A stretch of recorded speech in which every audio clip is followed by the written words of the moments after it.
Stella! She's a good American girl. No unnecessary vowels in her name. Stella. It's like when someone says, "Oh, it's Steven with a PH," and it's Steven. Hey, that's my new dog's name. No joke. Steven? Yeah, we adopted a senior Chihuahua. Who had to have like most of his teeth removed by the vet before he came to us because he was just like super behind on vet visits and he had rotted like half of his teeth out.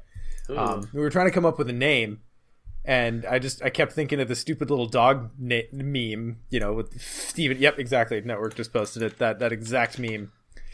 And Megan was like, "That's awesome. I'm not filling that out on vet forms though." Yeah. So his actual name is Steven, but we call him Steven. All right. So moving on. Oh, well, and it's always... There's my garage door for you guys. We're going to edit this part out. Someone went out. Wow. All right, dogs. Chill. Steven, you fucking chill. All right, hey. Okay, someone want to take down a timestamp.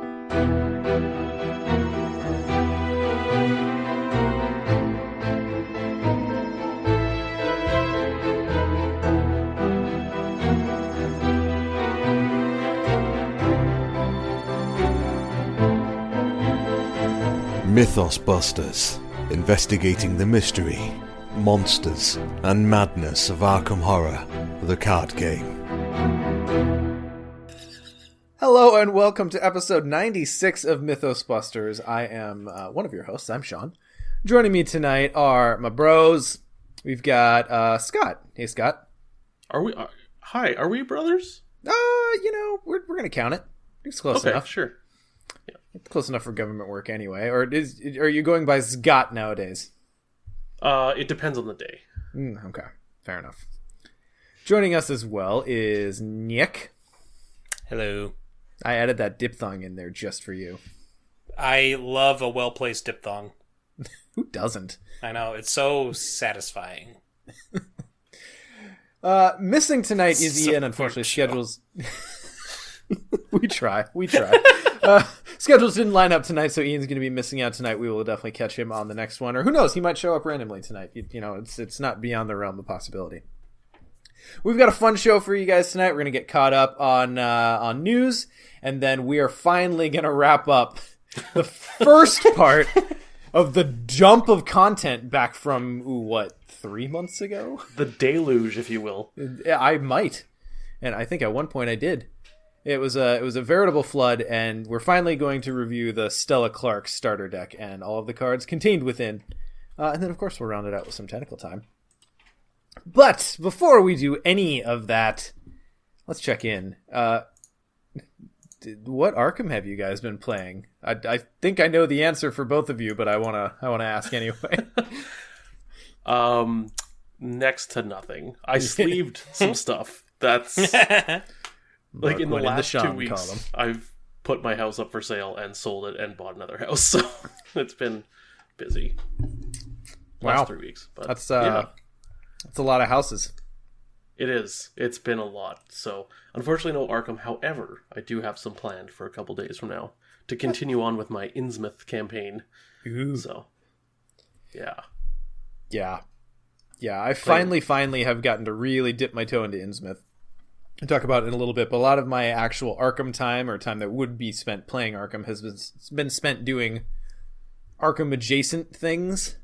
So, yeah. I had started an Innsmouth campaign, I think I'd mentioned it before, with Mary and Silas, kind of the two very Innsmouthy investigators that we have. It went okay. We've talked about it a little bit up to this point. Innsmouth is maybe a little bit more punishing when you don't know what the hell you're doing. So there was that. And then on top of that, I had talked about this in our patron Discord channel a little bit on the night when I finally realized it had been a thing. But for some reason, about once a year, I decide to try to make Yaudle work in Silas. managing to forget that every previous year it's failed miserably.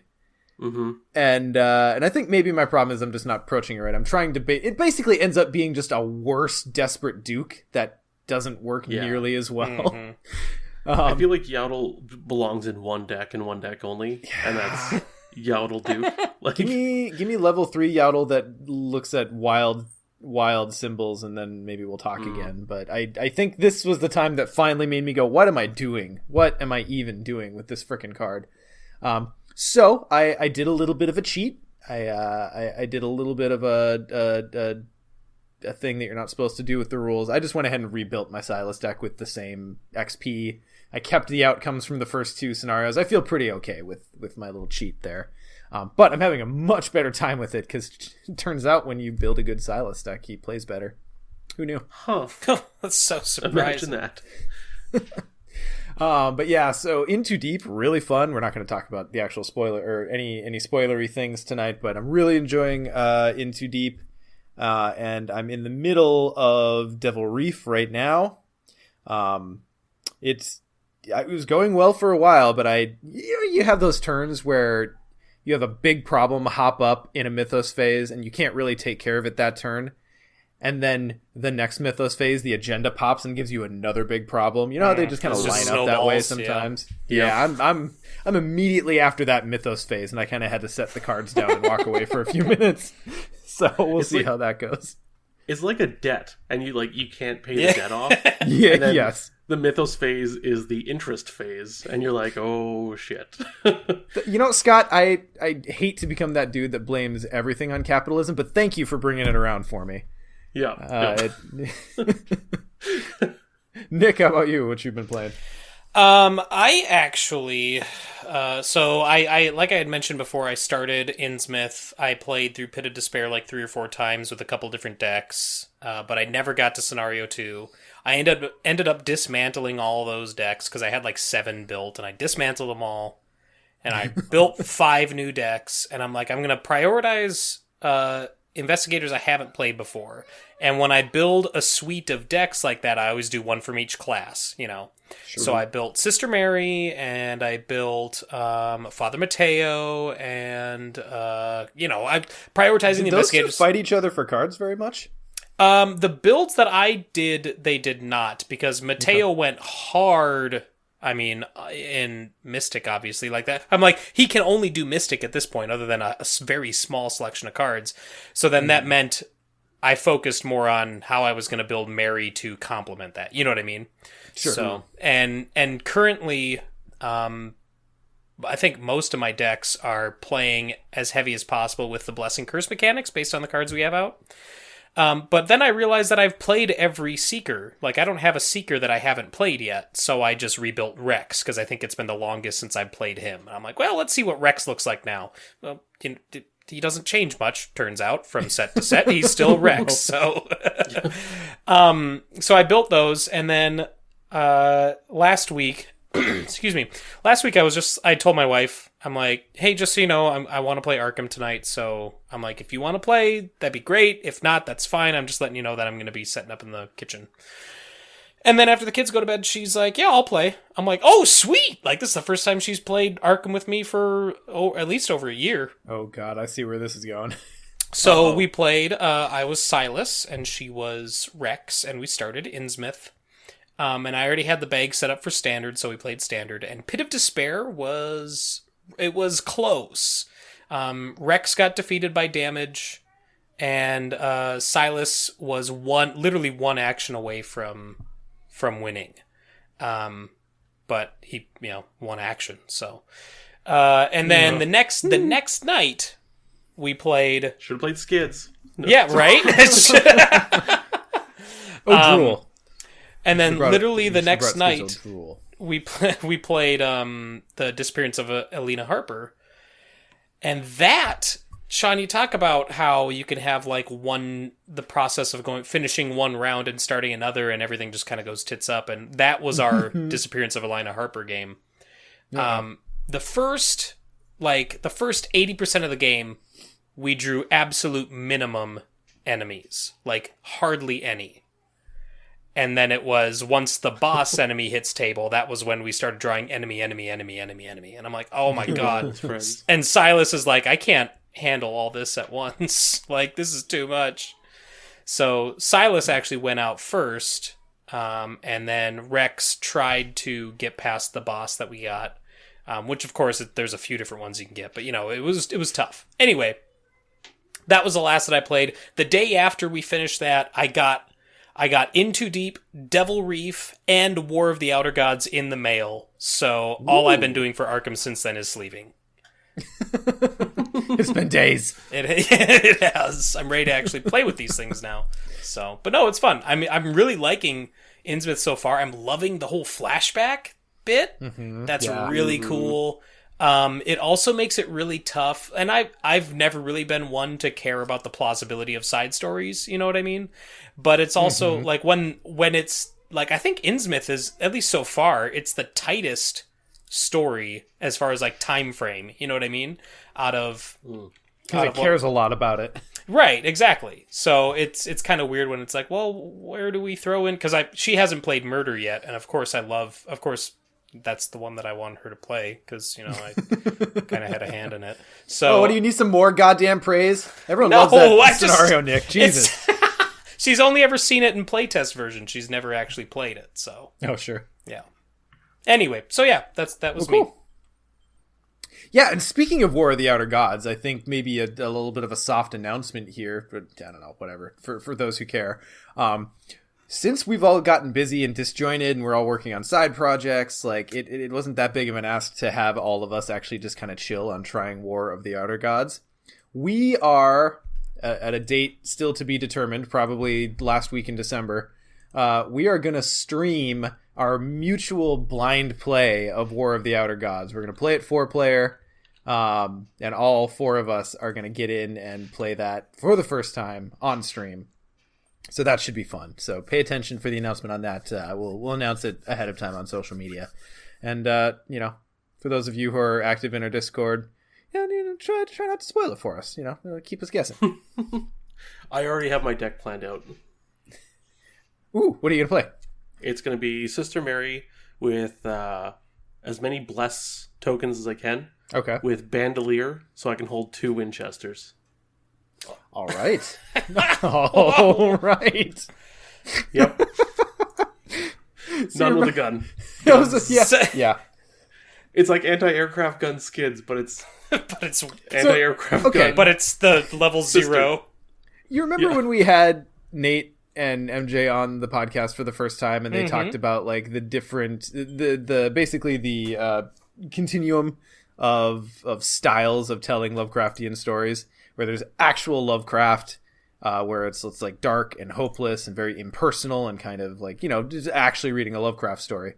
And then there is a nun riding in a sidecar shooting Cthulhu in the face with a shotgun.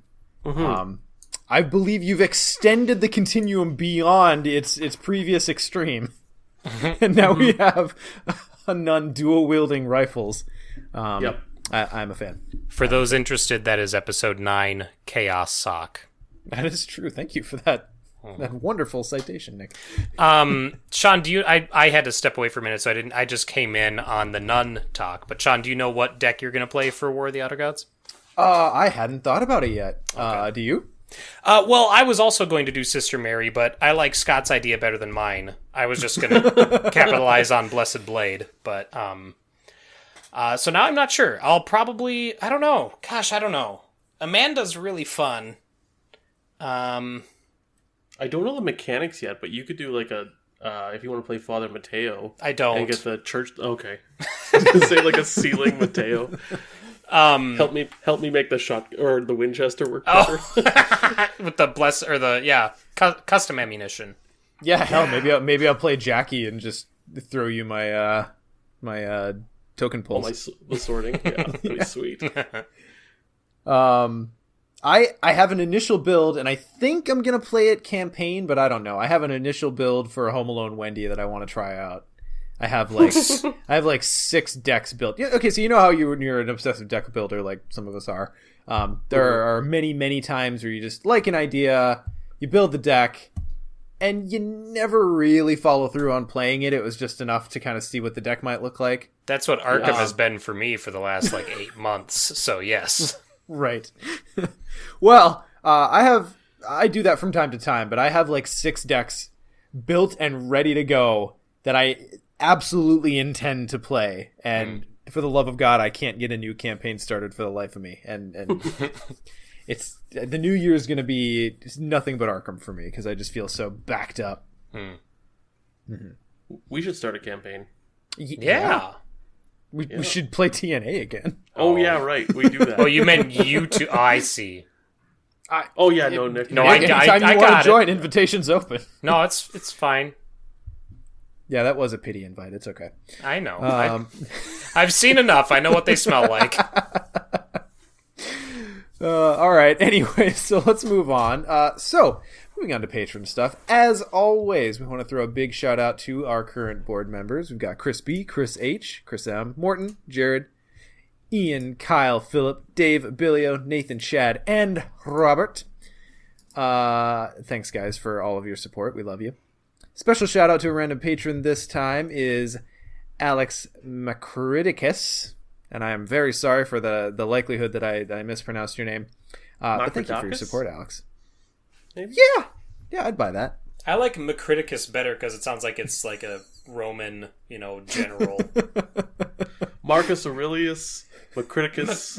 Centurion Macriticus. I'm Macriticus. All right. Sorry, Alex. We love you. Thanks, Alex. Quick reminder out there to everyone that mythosmerch.com is a thing. We've got some fun items out there. We've got even more fun items in the queue ready to hop out and do some...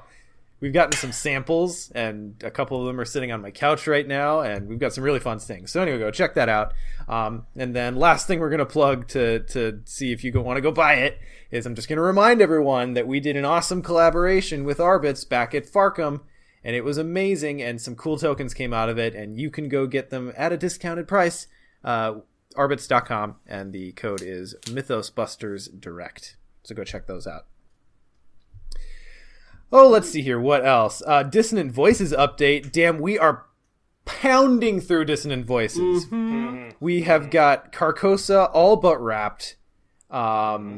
We finished out, let's see here. Dunwich is well on its way. I think we've only got 3 left in Dunwich, and, they're 2 seconds long, so it shouldn't take forever. And then we're into Innsmouth, and by God, it's going to feel so damn good to get caught up. So if you haven't already, go check out Dissonant Voices. It's available to any of our patrons. Those links are in our patron resources. And I'm going to just go ahead and tease it again. Stay tuned for a very exciting enhancement to Dissonant Voices in the mid to near future. Yes. We've got something brewing in the background that's going to make... I'm so selfishly, I am so intensely excited for this enhancement, and I'm also really excited for everyone else to get a hold of it. So, yeah, pay attention to social media and subsequent episodes. Calling it enhancement makes it sound like it's a pill that they're going to have to take. Well, it is. Did I spoil it? Yep. Let's go do drugs in the forest. Pee the drugs. And, of course, we have a couple of new patrons joining the Mythos Busters offices this week. First, we have Andy Haggis, who's going to be our Deep One bait acquisition specialist. Because, as you know, Deep Ones require very, very special food, and they're very picky. They don't really respond to anything else. And getting that bait is quite difficult. And so you have to become quite a master at it. Yeah. Nick, what's the bait's primary ingredient? I believe it's paprika. Yes, definitely. It's Hungarian paprika. I wasn't ready for that ball, man. Not the regular stuff, the smoked stuff. You caught me with my hands in my pockets. You know what? I love to test your improv skills from time to time. Did not disappoint. And then we've got... PR Small, like the abbreviation PR in front of a name is Professor, right? Professor Small? Yeah, it is now. Yes. Yeah, okay. Well, yep. Professor Small is going to be taking on the role of Forbidden Lore Consultant. Primarily because we've recently had a rash of newbies get into the restricted section of the library and just instantly incinerate, digging around among the tomes. So we want to make sure that we get some proper training in there to make sure that doesn't happen anymore. Preacher, Padre, Prince. Padre? So thanks, guys, for your support. Thanks for hopping on. Yeah, thanks, guys. Thanks. Nick, we've got some news. We sure do. Cue the Taylor Swift, baby. Is that a song? Bad Blood? I don't know Taylor Swift at all. I know who she is. I don't know what her songs are. Anyway, Bad Blood article, new print and play featuring none other than Agnes. So yeah, pretty cool, pretty exciting. I haven't. Moving on. No. Yeah. All right. I haven't played any of the print and play stuff. I hear this one's pretty good though. I hear that this is like jockeying for the best out of those released so far. So pretty exciting. Sean, do you want to? We do this with the print and play stuff, right? We do a card review for them, don't we? Oh yeah. Yeah. I mean, we can talk about it. It's been so long. Okay.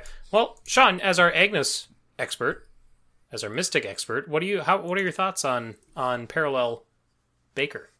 Well, Parallel Agnes, let's just read her real quick. Oh, so we are doing a card review. Okay. All right. Yeah, I mean, why not? In case anyone hasn't seen the article.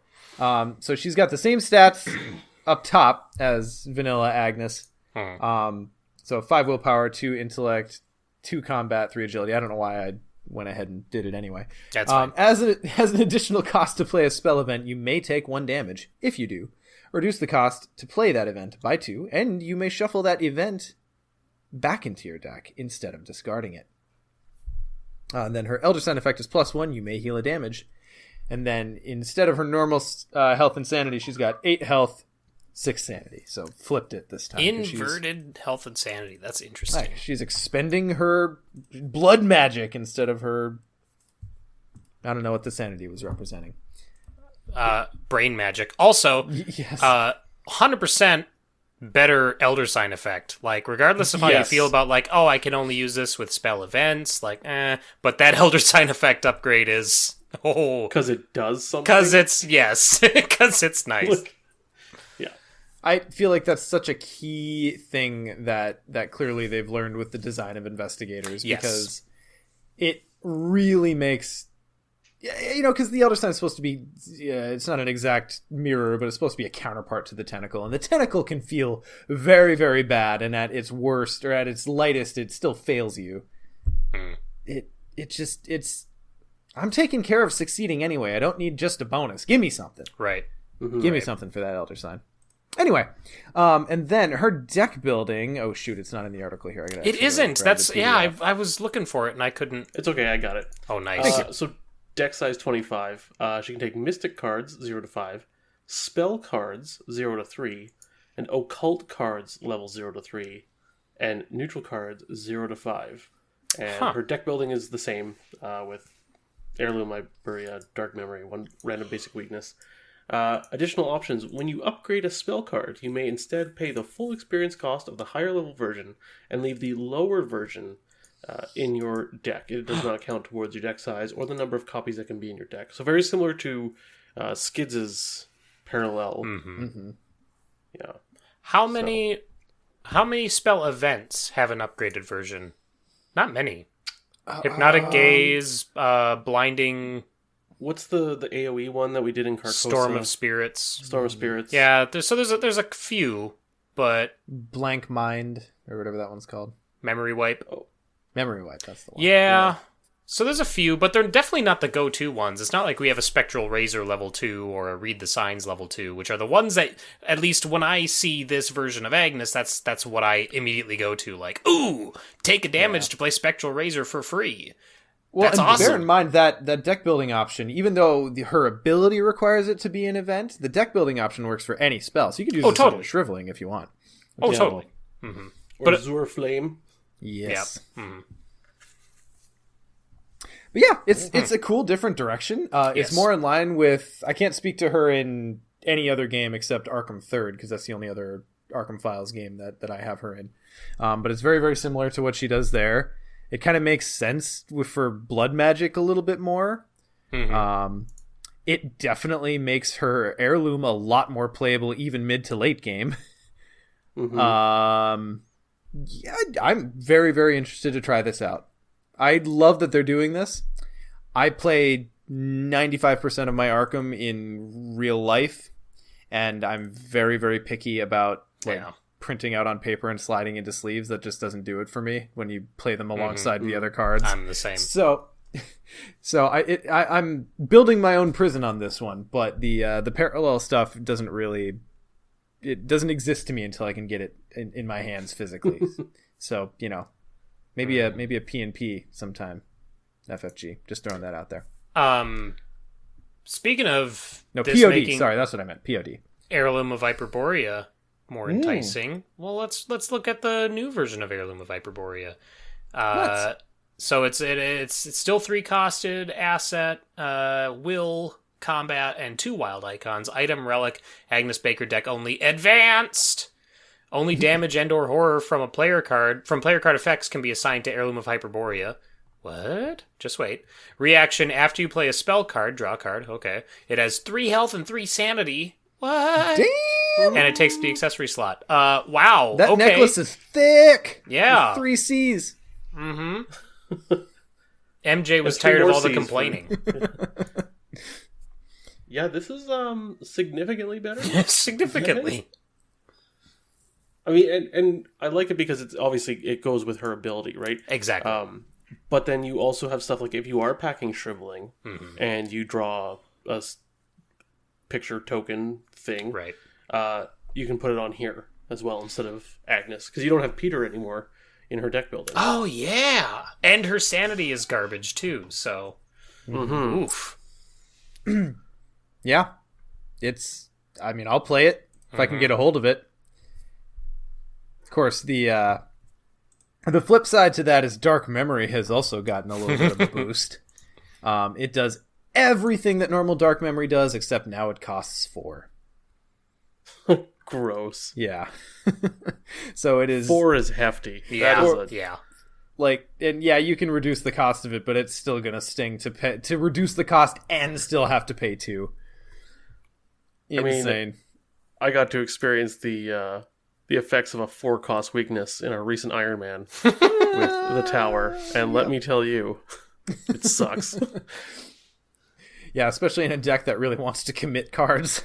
Yeah. Oh, you had the tower in Min? Oh my god. Yeah. He had the tower and the King in Yellow. So I think you would have been fine playing your Mandy build. It worked out.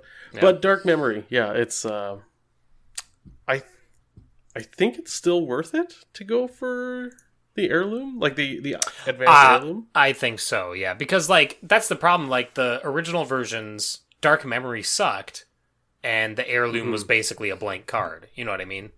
Whereas the upgraded versions, the heirloom's amazing, but Dark Memory sucks more. So I'd rather have them equal each other out more than being just Dark Memory bad, other card also bad.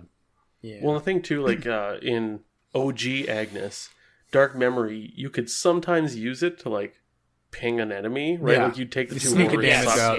These get the ping, and you had 8 sanity. Oh, but with this version of Agnes, it hurts. It hurts. You can take the advanced cards in OG Agnes too. So I do want to point out though, Scott, that due to this card, or due to probably the other, I'm going to take it back because this existed a while ago, but it only just occurred to me now. Agnes might be up there for good troll decks, because putting Dark Memory on Diana Esperance and then playing it every turn is pretty sweet. Oh my god.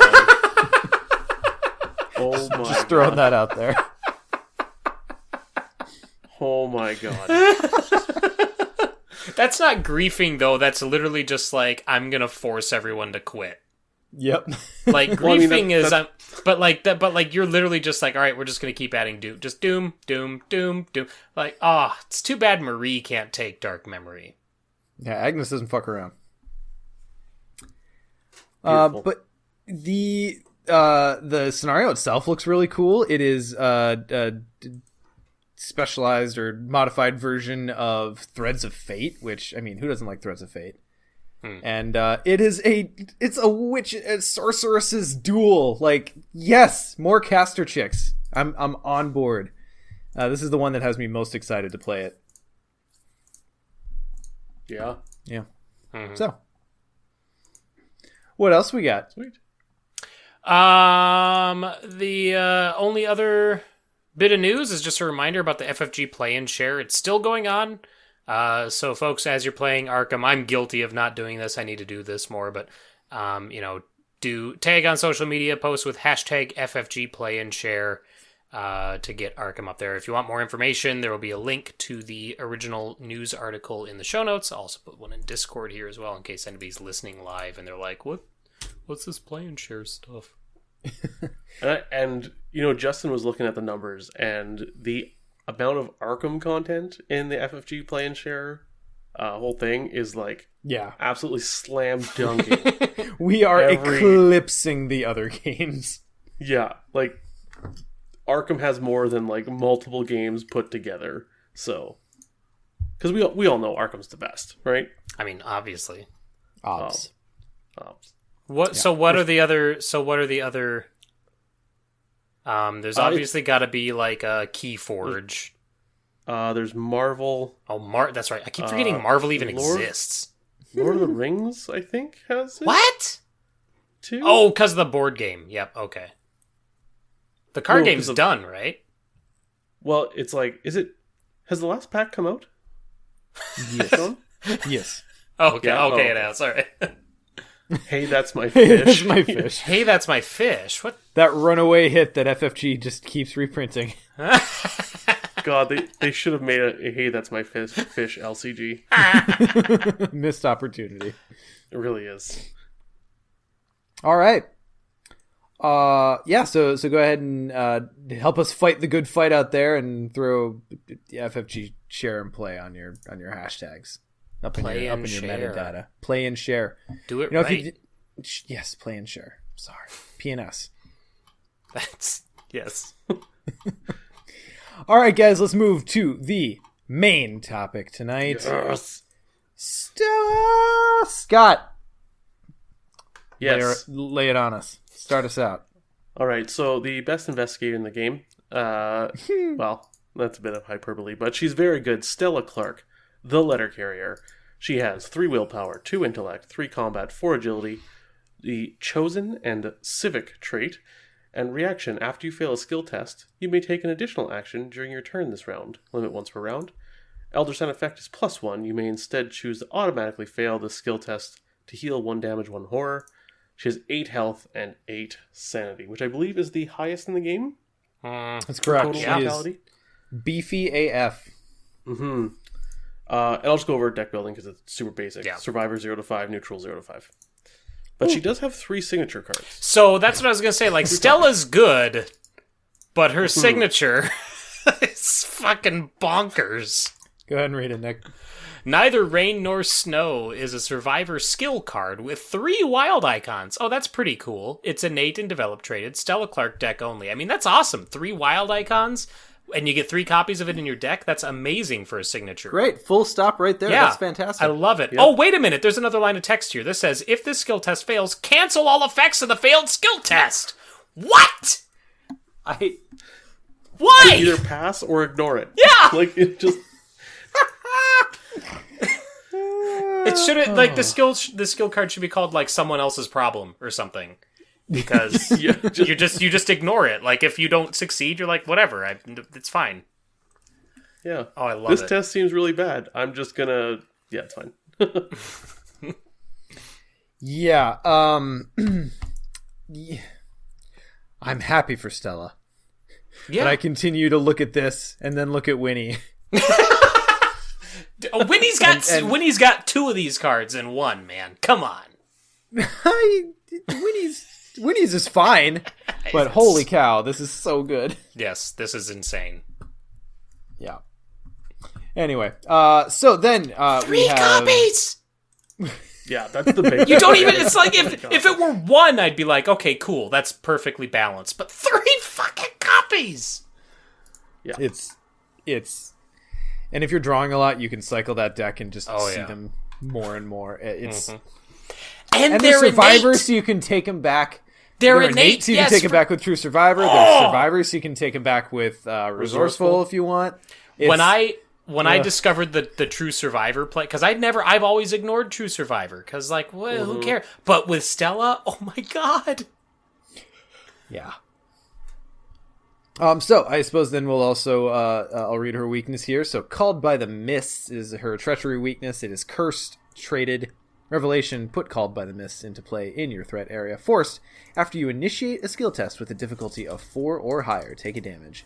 And then double action, discard Called by the Mists. This is one of those ones where you're like, I feel like sometimes it comes out, I'm like, you know what, I can deal with this for a little bit. And then it starts creeping up on you, and you find yourself not having the 2 actions to get rid of it. Yeah. Like later on in the game when stuff's getting tight. And you're like, oh wow, I wish I had the foresight 8 turns ago to get rid of this. Yep. So it's one of those creepers, and it's because you look at that and you're like, I just I won't worry about skill tests of 4 or higher because I don't take them that often. And then you realize as soon as it starts to cost you something, how often you actually take tests like that. Yep. It's a thing. So, but it's double action, which as we've talked about, is probably one of the least interesting ways to have to clear a weakness. But it is what it is. Yeah. It's a starter deck. Yeah. Yep. Scott, you want to read H-Chickophobia? It's Chickophobia. I really don't because of the word. H-Chophobia. But it is the basic weakness included with Stella. It is a madness traded. Revelation, put a Chickophobia into play in your threat area. After you fail forced, after you fail a test, take 1 horror. Double action discard. A Chickophobia. It's a tickophobia. A tickophobia? Yes. Oh, it's not soft? Okay. No, it's not. Oh. It's not a chicka cherry cola phobia. So this one, I think, if you get it in a random, as a random one, I don't think it's that bad. No. In Stella, because you're playing that fail forward, or at least you have preparations for when you do fail, whether intentional or not, it's a little bit harsher. But if you get this in, I don't know, Daisy or something, it's pretty much blank, I think. You might take a couple horror, but I really don't think it's that pressing of an issue. Right. Yeah. And you usually have, other than, unless you're playing on a higher difficulty, or you're playing solo and you have to cover every test, you usually have a pretty good idea which tests you're probably going to fail. You know what I mean? Yeah. You have a better idea of when this thing is going to cause you problems the minute it hits table. Whereas, like Sean was saying with Called by the Mists, that one is kind of a sneakier one. Because you're like, oh, okay, 4, that's fine. And then you look at the table and half the locations are Shroud 4, and you're like, oh, fuck me. So That's a good point, too, about solo, because I think a big part of solo is knowing what tests you're just going to fail. And, right, you don't commit anything to it, you just take it on the chin. And this just makes that worse. But if you're playing, a 4-player game and you get this is, easy to deal with. So, I do think it has. Oh, sorry, go ahead, Scott. I was going to say the name, by the way, it's the fear of failure is a tickophobia. God, and the art is so perfect. Yes, it starts out so well, and then as soon as the mistake gets made, it just falls apart. Yeah. I was gonna say I actually think this is a little bit worse than perhaps you guys do. Because you can have some measure of control over what tests you fail, but it adds a pressure that's normally not there, because there are so many times where you'll draw a treachery and you'll just be like, okay, well, I don't really care if this happens, but now you tack on a horror. Yeah, if this deals you 3 horror over the course of a few turns, that's a decent chunk for a basic weakness to take out of you. Right, yeah. But I think that it's easier to see that being a risk. You know what I mean? Or it's easier to see that being probable, I should say. Sure. So I think then, like, if you draw this at the end of the round, and then you get a Mythos phase, you fail the test in the encounter card, you take a horror from that plus whatever other effects. I think then you're probably going to be like, okay, well, my next 2 actions, I have to get rid of this. You know what I mean? Yeah. So. Well, after you fail the test, though, you get an extra action with Stella. So That's, you know what? And definitely worst in Survivor, though, especially if you're playing any of the fail forward stuff. It's interesting with Stella, like if you brush the dust off the card, it actually says Stella has 4 actions a turn, which is really cool. Yeah. Because if you are failing in the Mythos phase, then your turn is just it.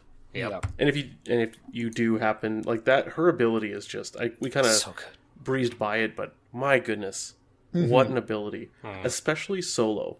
Yes. And that's where I've had so much success because, missing a test, whatever it is, however minor, it's still a spent action that you didn't, progress your game forward. And solo is so tight on actions that this little buffer every turn is amazing.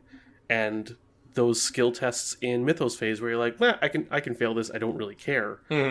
You actually get a benefit from it. Yes. So you tank whatever test it is, and now you have 4 actions in your, I was going to say main phase, but during your turn, like it's just, top notch. And it'd be one thing if that's really all there was to it. It's like, okay, whenever you fail something in Mythos, you've got a cool turn, or whenever you're taking an action during your turn and you fail, you get another action. Cool. That would be really cool by itself. But then you add into the fact that, you can plan to fail some actions and derive benefit off of the failed action itself. And then also, like, it's failing forward the Survivor way with rocket boots on.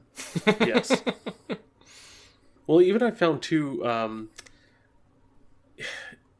in solo, if I'm going to evade something, like she's got 4 evade, and let's say the creature has a 3 evade value, and I'm only 1 up, I'm like, in normal, like I'm thinking I only have 3 actions, I really got to get this done, but instead it's like, well, you know what, maybe I'll just try evading at +1. I might pass, I might not commit anything, and if I fail, then I'm like, okay, well now my real turn starts, but I might be able to like get away with not committing stuff. So there's value in that too. Just amazing. Well, and I mean, Survivor has also an amazing, we keep using the word amazing. Survivor has also a very wonderful card called Live and Learn. Yes. So with Stella, you can fail that evade test, get your 4th action, but then live and learn, so then you do it again, you're more likely to succeed, and you still get your 4th action. Like, it's insane. I love it. But what I love more is a good gun. So let's segue into a good gun. You got it, baby. The 18 Derringer is a 3-costed Survivor asset, level 0, has a combat icon, item, weapon, firearm, illicit traded, uses 2 ammo. Action, spend 1 ammo, fight! You get +2 combat and deal +1 damage for this attack. Awesome, okay, cool. If you fail, place 1 ammo on 18 Derringer, takes up a hand slot. Oh, well, look at that. It's even better. Like, wow. Little did we know that in the 20s on the street, this was called the 18 do-over. Yeah, this is great. It's only got 2 ammo, but it's but that means you get 2 hits. They are gonna hit. Yeah, like this does 4 damage. Eventually, right? Yeah, it's you have to mail in the bullet. You gotta, sometimes you gotta wait for it to cash in. No, I like this design. I really do. Because then that also means that when it's empty, you can't just keep refilling it ad nauseum. You know what I mean? Like, it doesn't refill itself. You need to have the ammo there to begin with. So it doesn't feel busted. It's not like it's neither rain nor snow, guys. It's balanced. And plus 2 combat too. That for a level 0 weapon. Yeah, for a one-handed level 0 weapon. Yeah. This fits a wonderful place in a level 0 Survivor deck because, I mean, don't get me wrong, I'm not one of those people who's like Fire Axe OP, but I do get sick of having to play it sometimes because it's such a bummer if I'm not playing like a Dark Horse or low resources deck, which I think Dark Horse is like the only thing you would do that for. Right. If I'm not playing a Dark Horse deck and like my opening hand is Fire Axe, it's just like, oh, well, I guess I'm going to struggle to play cards the rest of the game because I'm never going to float above 3 damn resources. Mm-hmm. And just to be able to have this, put it down, you know you're going to get the shots. It's a good skill boost. Like it's just good, and it's not OP. It doesn't feel Guardian-y. No, it feels very Survivor. That's also really cool too. Like now that I'm glad that you brought up Guardian, because obviously when people think of Guardian, they think of guns most of the time, or at least when I do. But it's nice that we've gotten to a point now in the game where there are selections of weapons across other classes, but that they also feel like those classes versions of those weapons. Like I think of the whatever the automatic rifle was. The Mouser, yeah, but I also think of the big weapon from Winnie's deck. I can't remember the name of it now. The Beretta. The Beretta, yes, thank you. Yep, that. And then this as well. Like these are awesome tools that aren't invading on that Guardian space of like it always does +1 combat and +1 damage. You know what I mean? So yeah, it's fun. Solid little card. So then moving on, let me tell you guys a story. It's Grimm's Fairy Tales. Which is a level 0 asset. It's 2 cost. It has a willpower icon. It is item and tome traded.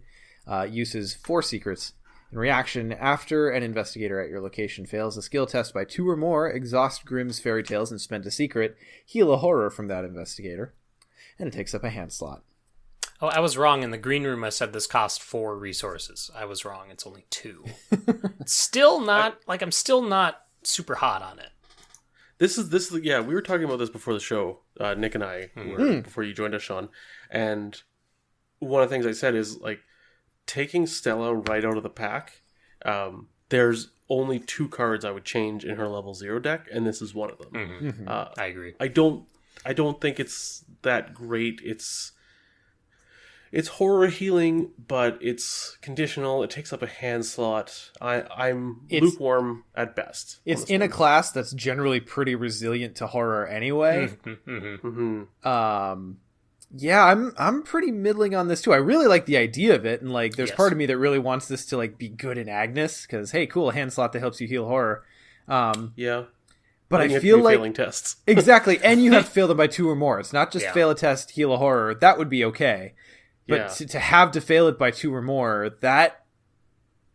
Granted, I've only played this out of the starter deck, and I don't think I ever actually played it. But it just seems like you could put this down and then maybe get to use it once if the token bag decides to be that way. And Elliowood's saying in chat is pointing out, like, it can help other people too.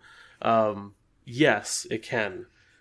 But they also have to be failing, and I mean, maybe if you're playing this across from Mark, like Mark would be a good target, as like this would be a good Mark support. But yeah, I don't know. Oh yeah, protect your rogue a bit, Jack and Zan. You know, now I want to play Preston's Drunk Book Club and run this with Liquid Courage in Preston. Because the level 0 Liquid Courage is you take a horror, right, if you fail? Oh no, you discard a card. Is Liquid Courage illicit? Yes. So what's his name? Preston can't take it. Oh, he can't take illicit? He's a goody 2 shoes. Oh, who can take Rogue and Survivor? Wendy?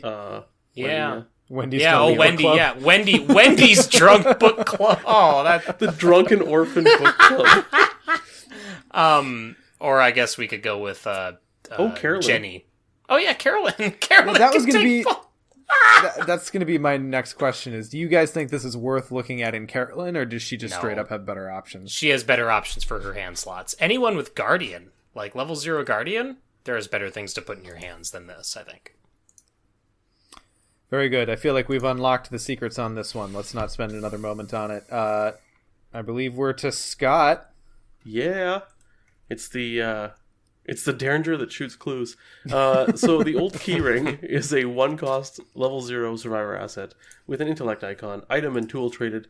Uses 2 keys. If there are no keys on old keyring, discard it. Action, investigate. Your location gets -2 shroud for this investigation. If you succeed, remove 1 key from old keyring, and it takes up a hand slot. This card is bonkers good. Yep. And wonderfully thematic. Yeah, and 1 cost. Like, does this blow Flashlight out of the water?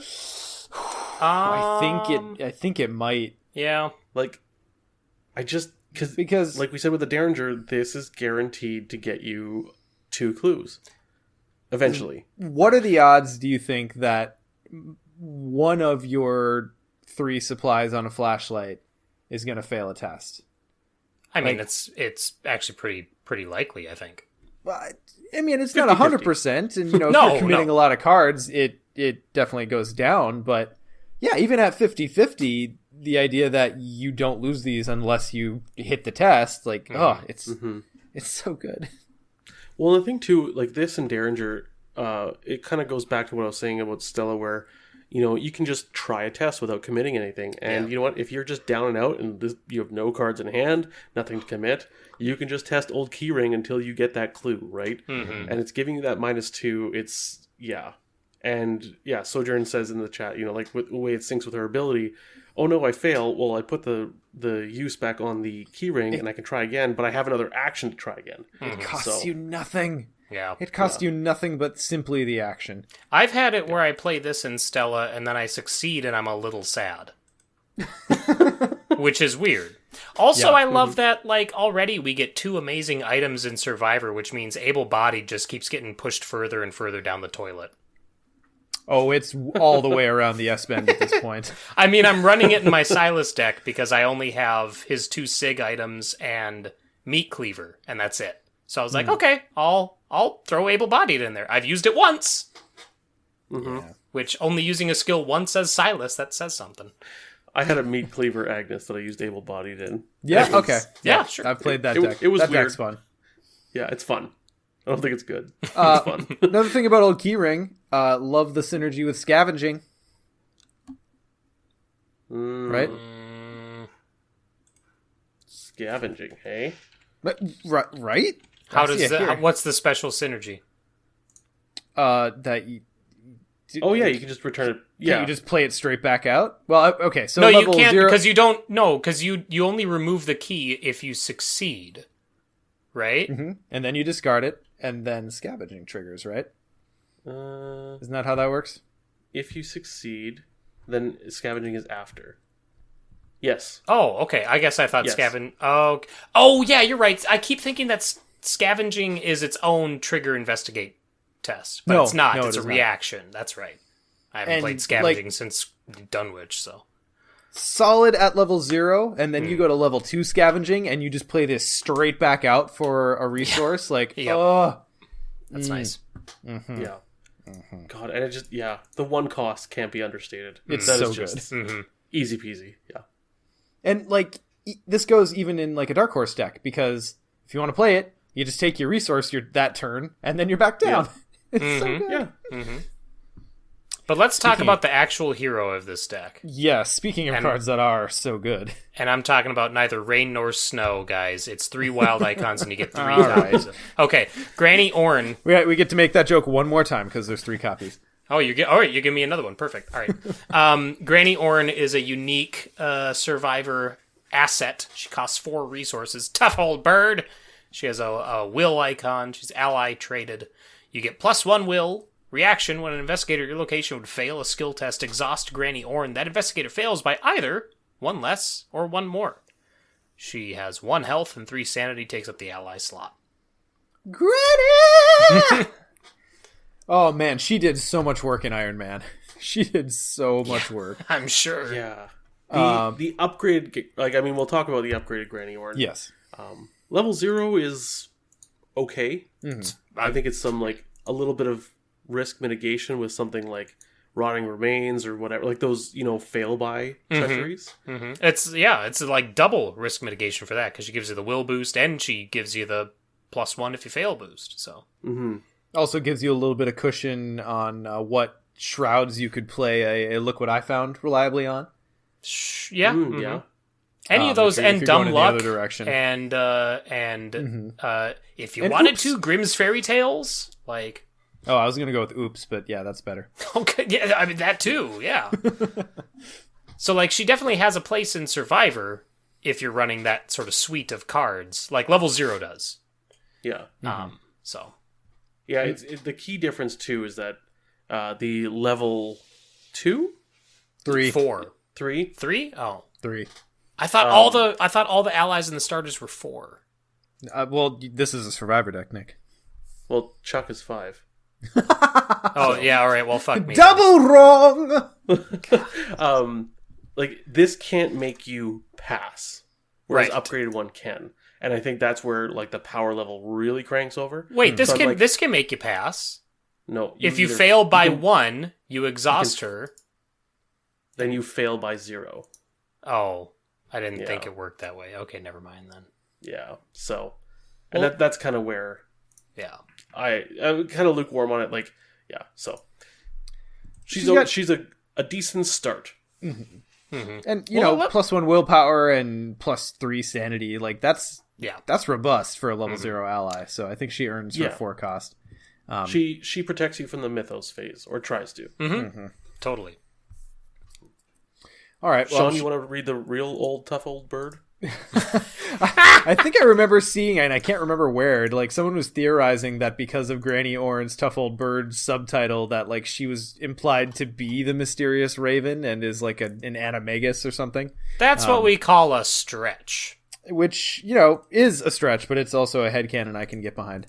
So Mysterious Raven is a level 0/1 cost asset. It has 1 intellect icon. It has the ally and creature traits. Squiggly boy, electrocution window, free triggered action. Discard Mysterious Raven and take a horror. Discover 1 clue at your location.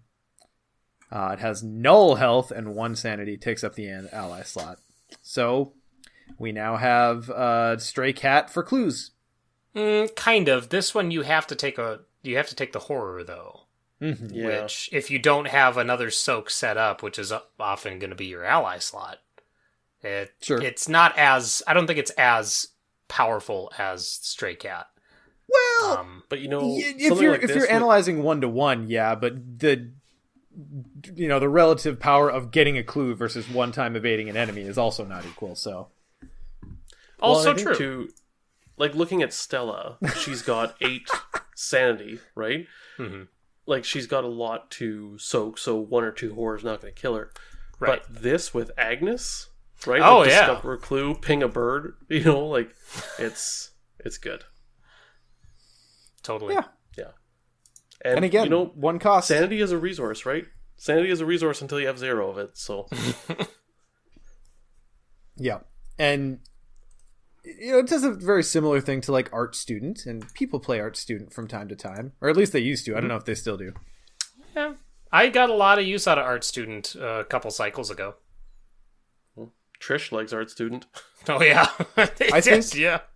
I think these types of cards, like, I think Art Student's another really good example, Mysterious Raven, these cards that kind of, like, have kind of a slightly higher cost for the effect to grab 1 clue, I think far better in solo than in any other game mode. Yes. Yeah, totally.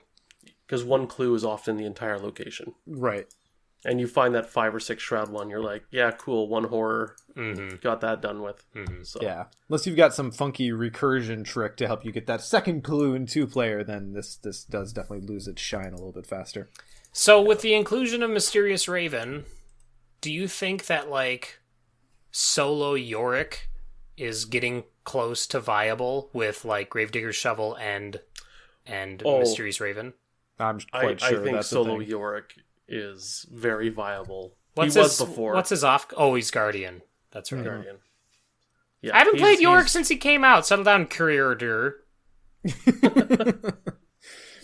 Yeah. Now, don't get into a scrap over this, Nick.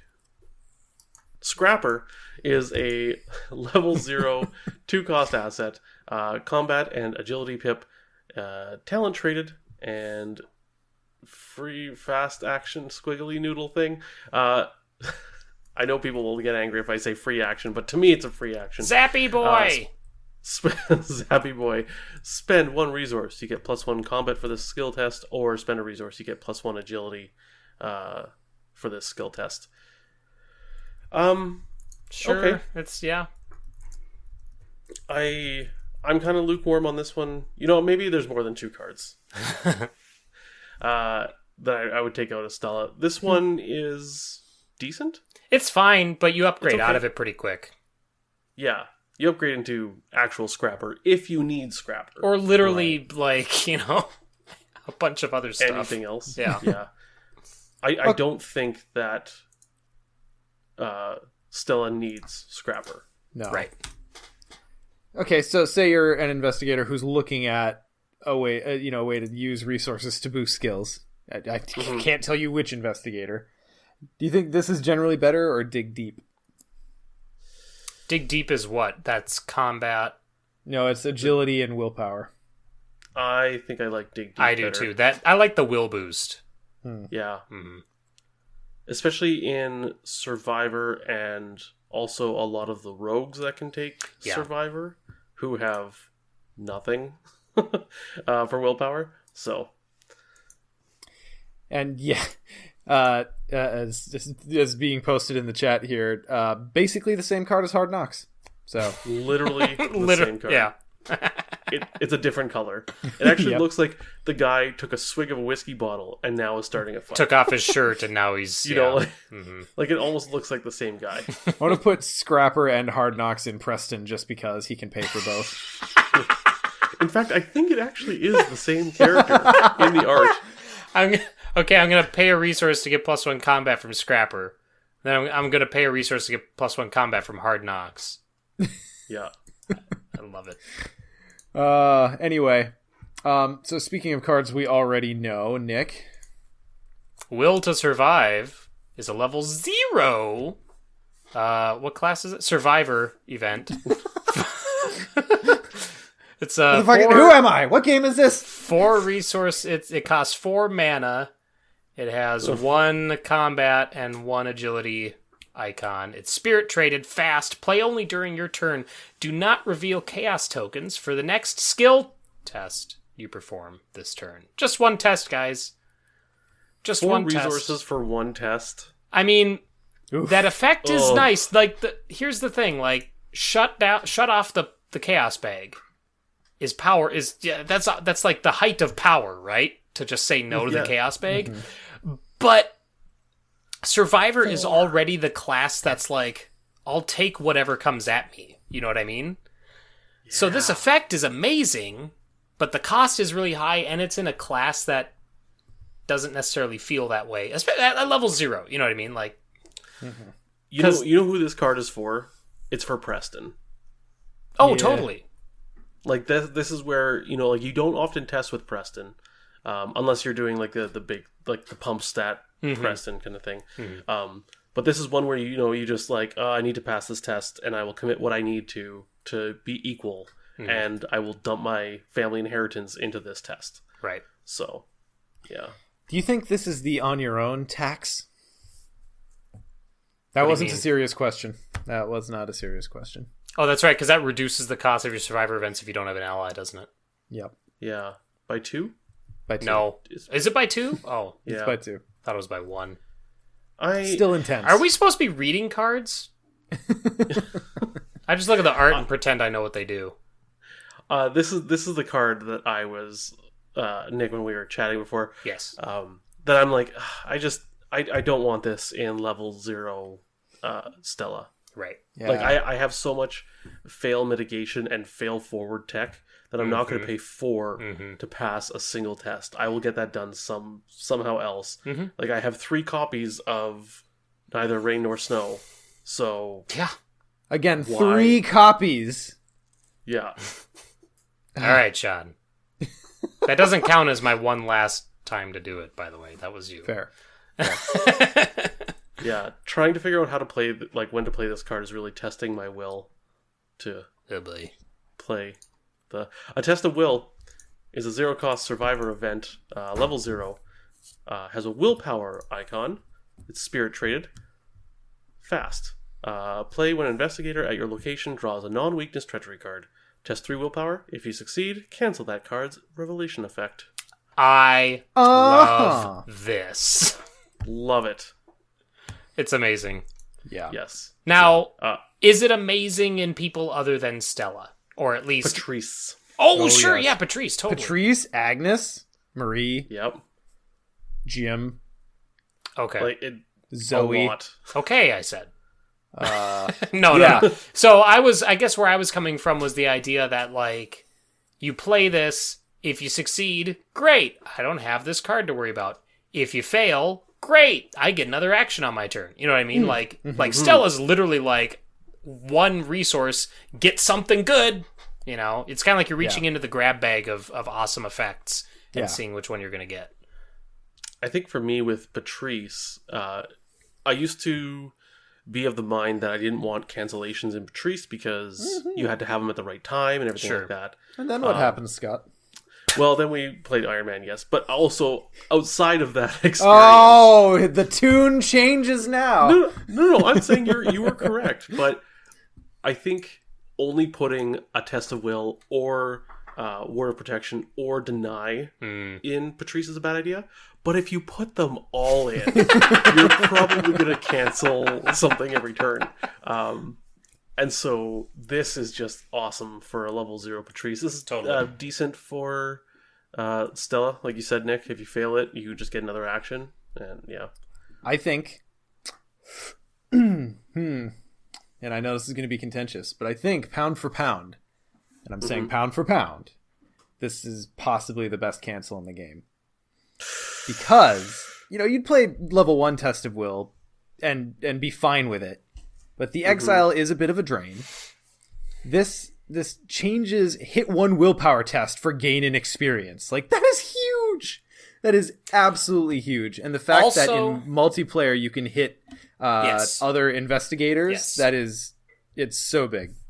That's what I was looking at, because I think, like, looking at everything else, I still think Ward of Protection is better because it's reliable. Because there's always the chance that you're going to draw the tentacle on this thing and fail. Whereas with Ward of Protection, it's like, bam, nope, if you don't want it, great, you don't get it. Like, I'm not taking that thing. But the fact that a Test of Will level 0 is a level 0 one that hits anybody, that it plays on your allies, that is what sets it apart in my mind. So I will give you that I agree with you if you're playing multiplayer. Sure. I would hold that. As I often am. Ward level 0 in solo. Yes. 100%. Better. 100%. But only, I would agree. Only in solo. I think you're probably right for a level 0 cancel. This is the best one for 2+ players. Small caveat, but yeah. And again, pound for pound, I'd say this is still better than Ward 2. Because Ward 2, like, just reading their game text is a better card, but it costs you 2 experience. And this is certainly better than Ward 2 in solo. Yes. I know. I know I'm not going to get you there. I just wanted to clarify. Yeah. Grit Your Teeth is a level 0 event. It's 1 cost. It has a wild icon. It has Spirit trait. And fast. Play after you fail a skill test. You get +1 to each of your skills for the remainder of the round. Sure. It's okay. That's fine. It's, again, you probably upgrade out of this pretty quick. But getting +1 to everything isn't, that's not bad. Okay, so in Stella... Sure, in Stella. You fail in the Mythos phase, and then you get 4 actions in your turn, and you also get +1 to all your skills. Or +2 if you play 2 copies of it. Like, imagine just playing this after you fail, like, I don't know, Rotting Remains or something, and you now have 4 actions, everything's +2. Right. Yeah. Oh, yeah, Maka points out, really useful for that skill 20 Brazier test. double up on Union and Dissolution. Okay. Yep. Yeah, because that would be +4 to that. +8 if you play. So you'd be... It's still a total of 12 stats? Like the normal? Yes. She is... Yeah. 5, 7, yeah. So if you played these 2 after failing a test, like the Brazier test, you would be testing at 20. And I suppose in less specific... any of the cards where you're mashing skills together, this gets better, because then you're getting a double bonus on it. So that's pretty cool. Yeah. I still don't know that I'm playing this outside of Stella. Right, that's kind of where I was coming from. That it's you see it and you're like, oh, that's cool, nice. But I think it's not. I think, oh god, 30 cards is hard, guys. It's hard to get there. I think you could take this in like those like 7 action Jenny decks where you know that you're gonna, like they use, was it Ace in the Hole? Oh, sure. Like all these, right? And this with track shoes, let's say, right? Like where you know you're going to use track shoes that turn. If you can plan to fail a test correctly, however you do that, any rogue that can take this and then also do those multi-action turns. Sure. When I say multi-action, I mean more than 3, obviously, but yeah. Or I suppose if you're like one of those postmodern survivors who's actually going to pay 3 experience for drawing thin, this gets better. Because like the more bonuses you can stack on the fact like, hey, I'm probably going to fail this test. Let's see what we can do with it. Right. That's pretty okay. If you don't use this in the Mythos phase, it's markedly worse. Yeah, I would agree. Yeah. All right. Well, that takes us out of level 0. Nick, you want to read our first experience card? Sure. Cherished Keepsake is a level 1 survivor asset, costs 0 resources, has a will icon, item, and charm traded. Forced. When Cherished Keepsake is defeated by horror, exile it. It can take 0 damage and has 4 sanity. Takes up the accessory slot. Mr. Potterson went to Build-A-Bear and got stuffed. Yeah. So I'm going to quickly read the upgraded leather coat because I think we can talk about these together. So the leather coat is now a level 1 0 cost survivor asset. Combat icon, item and armor traded. Forced when leather coat is defeated by damage, exile it. 4 health, null sanity, and takes up the body slot. Yeah, are these worth it? I think so. Because I guess you can like only bring you could like put them at 3. And then hopefully you draw your other one and then just replace it. So then you paid an experience for 1 extra soak. Yeah. I think if you're taking one of the cards we'll talk about in a little bit that helps mitigate the cost of low XP exile cards, that's about the only time I'm looking at this. Elliowood Sane brings up in chat that he thinks they're worth it in Calvin. Yes. Okay. I will give you that. Sure. Yes. I think this goes in Calvin decks. If you're also like, if you're playing, Silas has what? 5 sanity? 6 sanity? Yes. 5.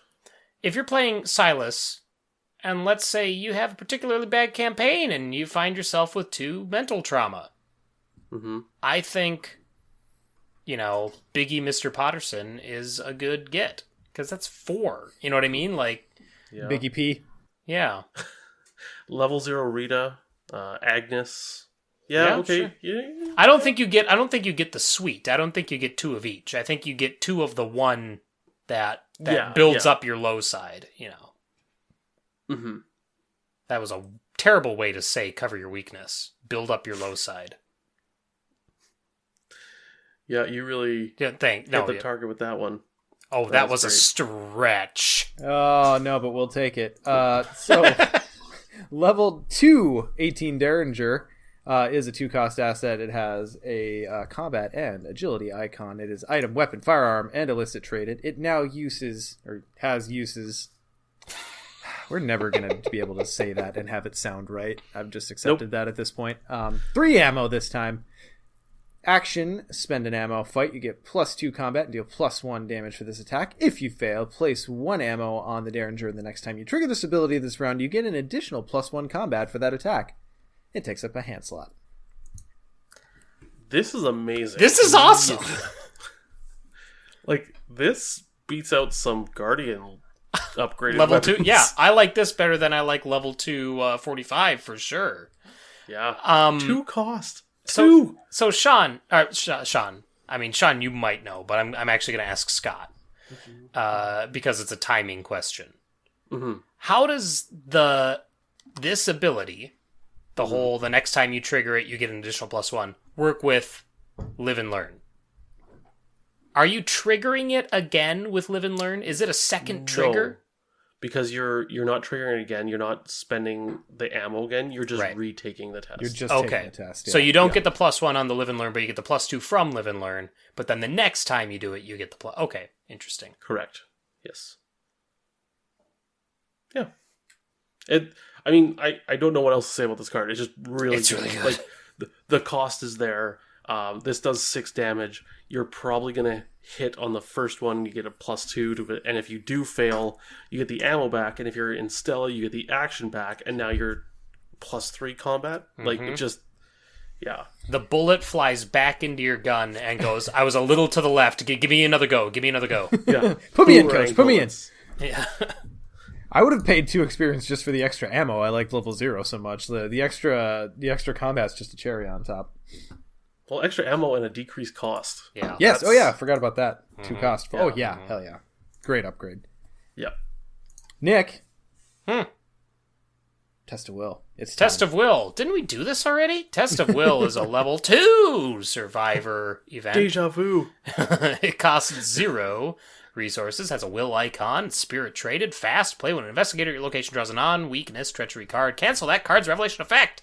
Then Test Will 3. If you fail, exile a Test of Will. So now we're taking OG Test of Will and level 0 Test of Will and just smashing them together in the best way possible. I really like it, but this one has made me too nervous to actually try it. Yeah, no, I still think I like level 0 better overall, or even level 1 better, but like, okay, like it's you're doing both. Yeah, I like this one. It feels roguish to me because it's almost gambling. You know, like you can cancel it, but then you have to maybe exile it. So you're gambling 2 XP, which hurts. Yeah. But I mean, worst case Ontario, you just put level 0 back in. Mm-hmm. Yeah, that's exactly it. Like if this exiles, you're not out much.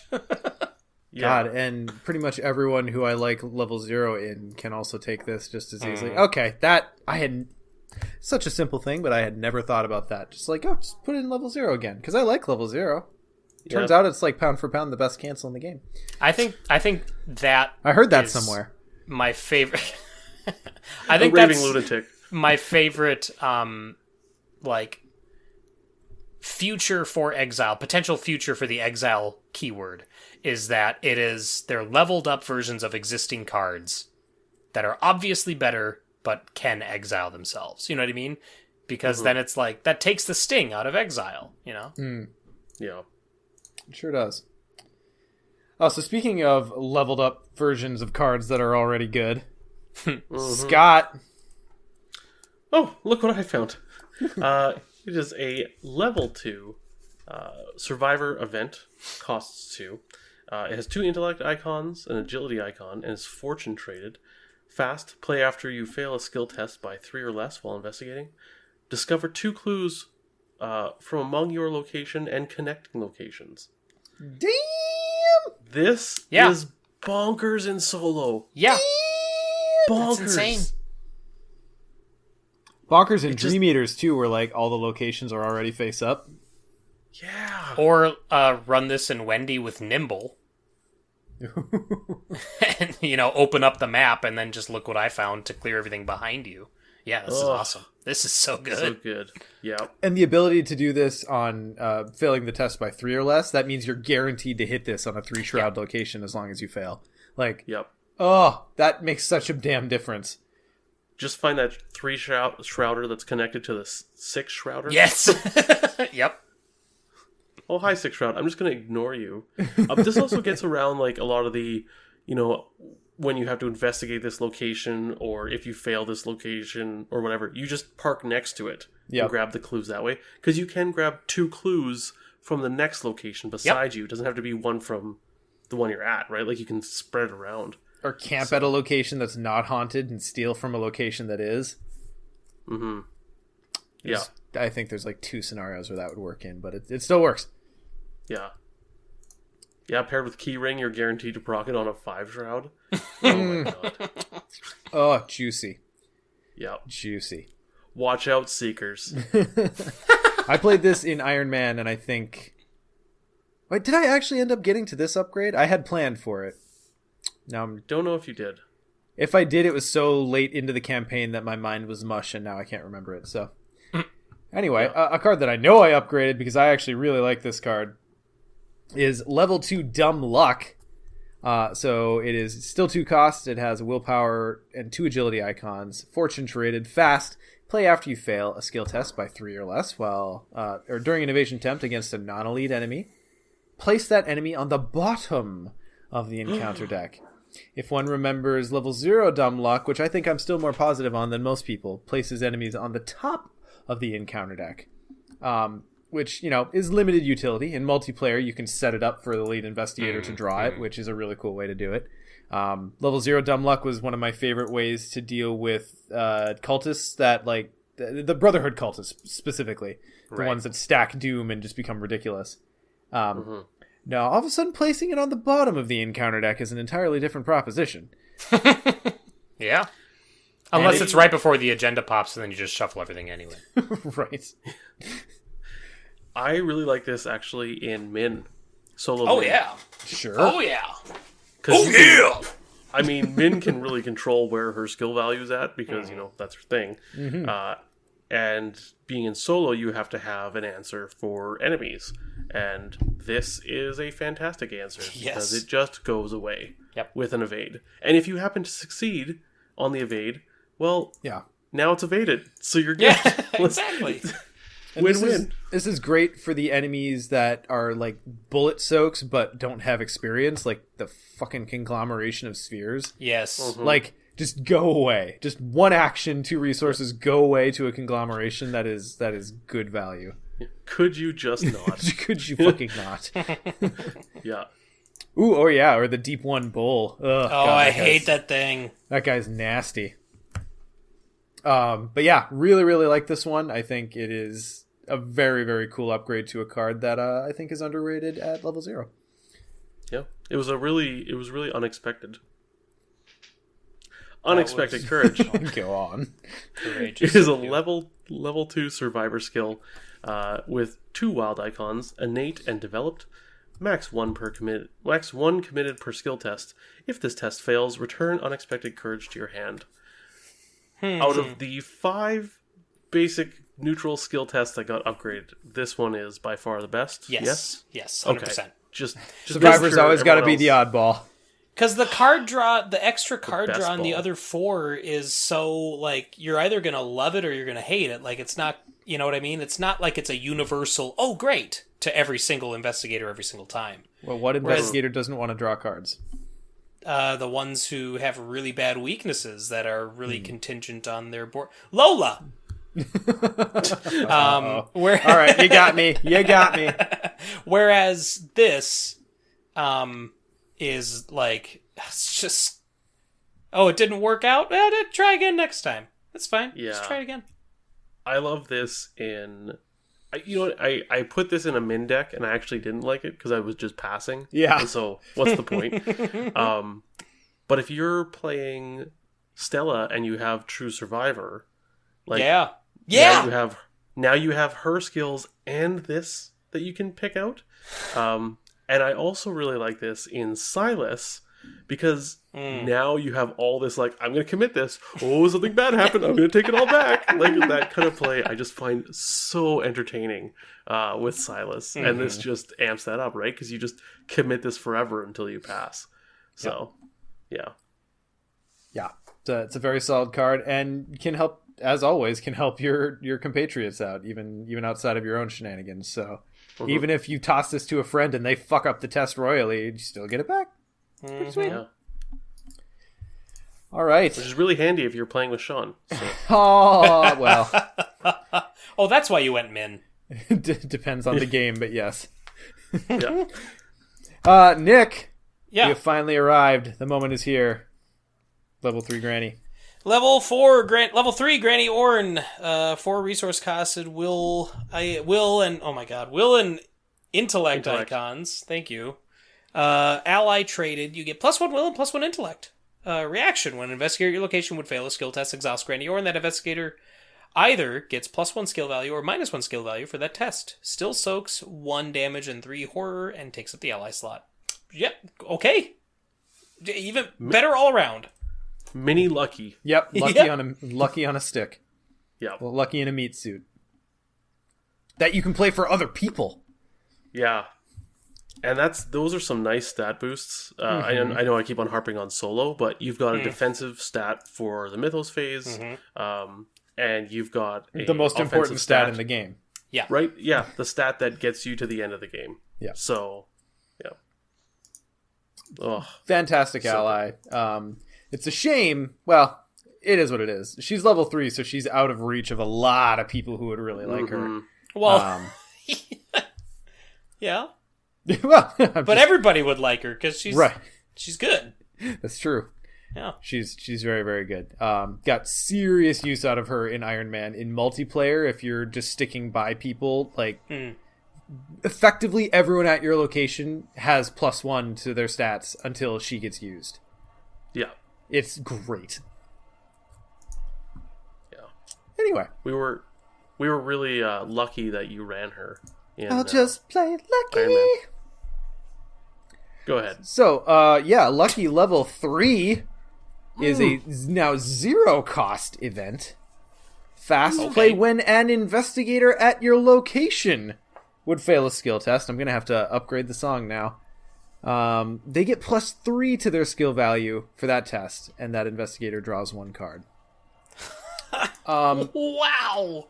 I'd say if you're going to level 2 Lucky, this is fantastic Skip for an it. extra experience. Yeah. Keep going. Mm-hmm. Yep. Just knock it out. Like, would you bother? Like, let's say you had 6 experience and you were planning to go with Lucky 2. Would you even bother? Would you just spend the 6? Like, you know what I mean? Like, yeah, the only reason I'd go to Lucky 2 is just as, like, I don't have enough experience. Yeah, exactly. Like, it's just a stepping stone to Lucky 3.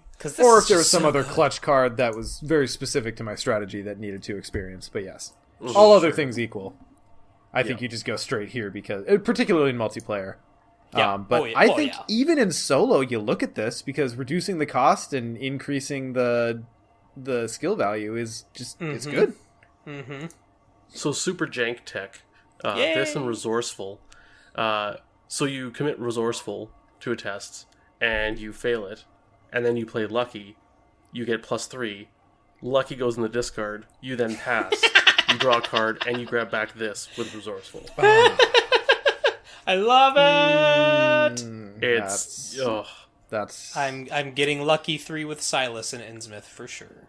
That's doing something for me. This might be my favorite card of the pack. Yeah, I could. Well, I mean, it's pretty good. It is, but there's a certain card coming up that I think I'm more leaning towards.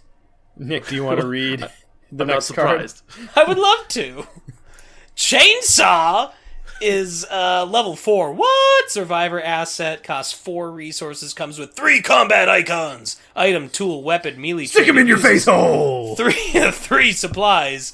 Action, spend 1 supply, fight! You get +2 combat and deal +2 damage for this attack. If this attack fails, either place a supply on Chainsaw or deal 1 damage to the attacked enemy. Takes 2 hand slots. This is amazing! So, not only because it made me listen to Break Stuff by Limp Bizkit. Oh, God. And now all the lyrics are coming back into my head, and I thought I had forgotten them, but I haven't. They're all here. No, you can't forget that song. It's a musical masterpiece. My favorite investigator for this is currently Yorick. Especially with, is it Well Prepared? What's the one where you exhaust it and you add the icons? Well Prepared. Yeah. Because now Yorick is fighting at +5! a 9. 9! I thought for sure, because I have been talking about that MJ, I suppose I can say they now because Jeremy's in there too, but I've been saying for a while that the chainsaw should be the big weapon for Survivor, you know what I mean? Like the big go-to. It should be a chainsaw. And I thought it would be perfect because like baseball bat can break, so I thought, well, chainsaw can still hurt, like you could hurt yourself potentially. Mm-hmm. But, I mean, my logic be damned.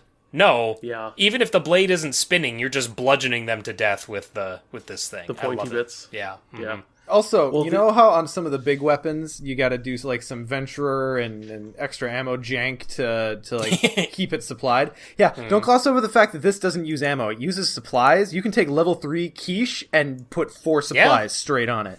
Yeah. Mm-hmm. No or you jank can active necessary. desperation it and literally throw a chainsaw at somebody. But you hold on to the little ripcord, you know, the pull start, and you snap it back to your hand. See? There you go. So come and get it! Yeah.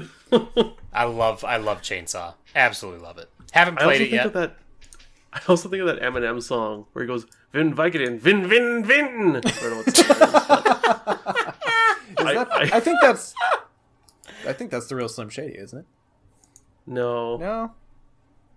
Oh well. Yeah, I don't know. Someday we'll learn. Someday. See, Scott. Quick Learner is a level 4 null cost survivor asset. Has the condition trait and has a really creepy chess game going on, I think. Permanent.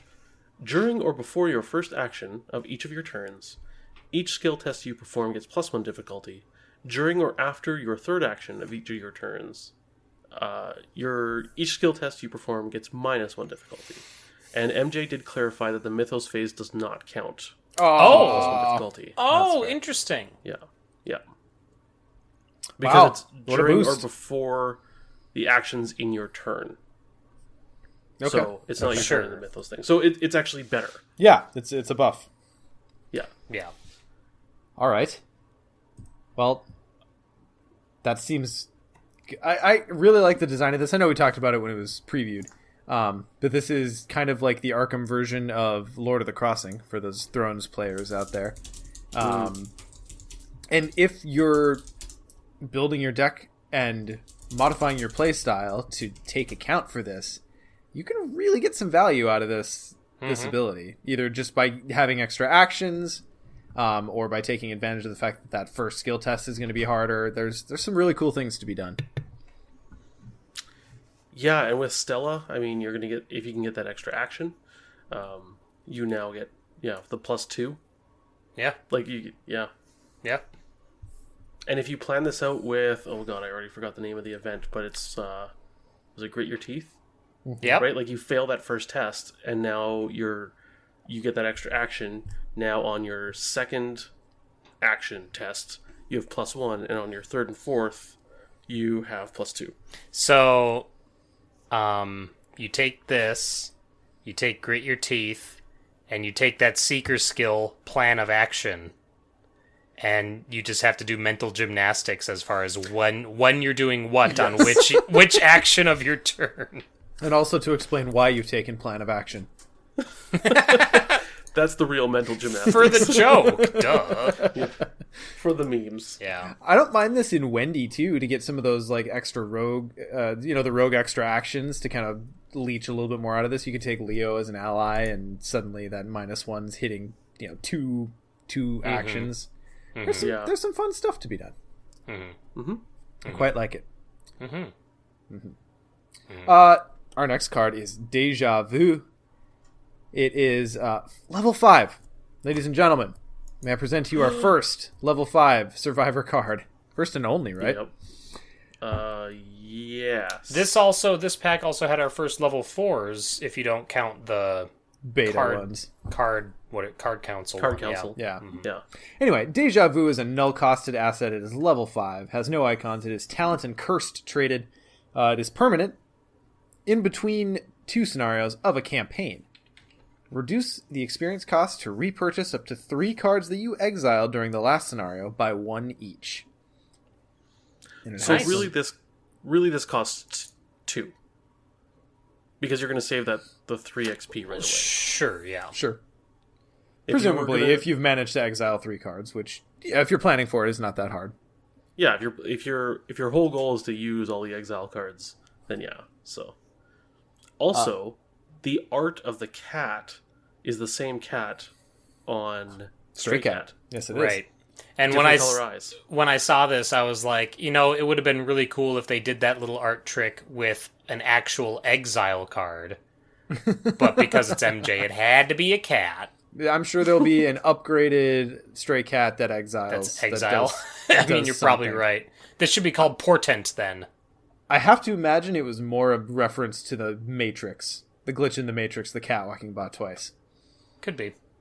I didn't even think about that. I did not expect a Matrix reference in Arkham I just saw the same Horror. cat. The same cat or a different cat? I don't know. Question. Is that the dialogue there? Something like that. Oh.